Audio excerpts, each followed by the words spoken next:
The video you are about to see was filmed prior to the outbreak of COVID-19. Currently, those most vulnerable to the pandemic leave their homes only for necessary trips such as medical visits. As we grapple with the twin dilemmas of declining demand for rides and the necessary reduction in services to combat the spread of the disease, we have, nevertheless, a rare opportunity to create new transportation approaches that are safe, person-centered, and enable older adults and people with disabilities to stay connected to their communities. NADTC stands by this video's powerful message. Having access to transportation that meets one's needs can help address social isolation and make a positive difference in the lives of older adults and people with disabilities.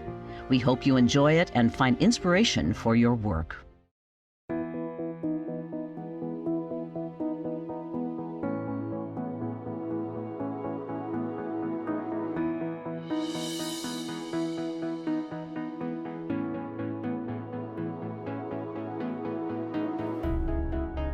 Social isolation impacts older adults and people with disabilities in profound ways. It can lead to an increase in physical and mental health issues and impact an individual's quality of life and sense of independence. Social isolation can happen anywhere, but is an especially big issue in rural and suburban areas with limited or no public transportation services. Social isolation is a huge problem in rural communities. What they do is they go to a chapter house and they eat there and then go back home. But if you can't get there because you are ADA, then you have no one to go to. And very, very frequently we hear stories of someone who only sees someone when it's the weekend. So they're home all week by themselves. There's a lot of social isolation because you live on a ranch by choice because you want the freedom. But once you hit a certain age, there aren't any services to take you to the medical services, to the social services, to the grocery store, anything like that. How can you be social? How can you feel happy? How can you, and also meet other people, you don't have to feel like you have to be a recluse because you can't get out. The good news is that transportation, including paratransit to accommodate people who use wheelchairs, can help to address this issue and can positively impact people's lives.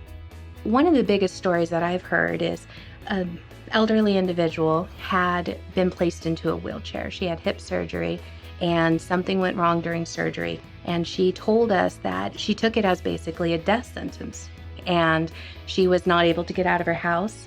We decided this was someone that we needed to help. We went out there, we had an interpreter with us, we let her know what we were doing, and now she frequents not only the chapter house, she goes out to the movies, she's gone and getting her hair done. She's just a wonderful human being that I can't imagine ever being in the shadows again. Recently she told us that we've given her life back. It's getting a lot harder every time I try to do something to keep my freedom. I lose a lot of freedom just by having to find some way to get to an appointment or just to do things as I need to. No freedom, no nothing, just going to dialysis and home. They got me rides, but that's for just medical reasons. There was no getting to go to the grocery store or getting to go eat out or go to a movie or anything like that. Everybody needs their freedom, and I know exactly how it is to not have any freedom. And it's just something very rare that anybody has to go through, but it's a good thing to have a service like this so that you can do your things and get them done and keep your sanity. When your mobility is taken away, your freedom, your part of who you've been for the last 60 years is taken away. So we want to give that back to people so that people can access either personal, medical, anything like that, but they can have the mobility and the freedom, the independence to stay in their homes, to do what they want to do. For many people, social isolation is a byproduct of no longer being able to drive safely. For others, it happens as a result of retirement from work or development of a disability. Volunteer transportation programs give many a sense of purpose and the opportunity to stay connected. People can say, yeah, I am a good Samaritan, but I love what I do. And it gives me a little chance to get out, move around, and enjoy other people's company, because otherwise I'd be at home alone. Social isolation is multifaceted, so there is no magic bullet to solve this problem. But for some, the opportunity to get out of their homes makes a profound difference. We have had individuals tell us that we've given them freedom in their life again by being able to get out of the home.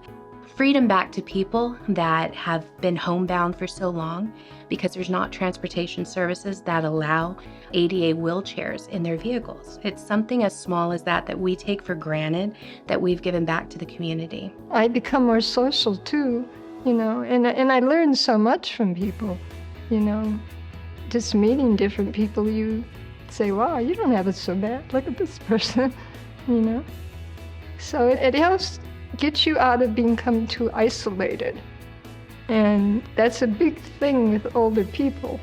I appreciate that somebody cares about you when you get old and will help. And it really, from my heart, it means a lot. So I'm sorry to get emotional. But yeah, it is important that we care about the elderly, that we care about everybody. And so keep up the good work.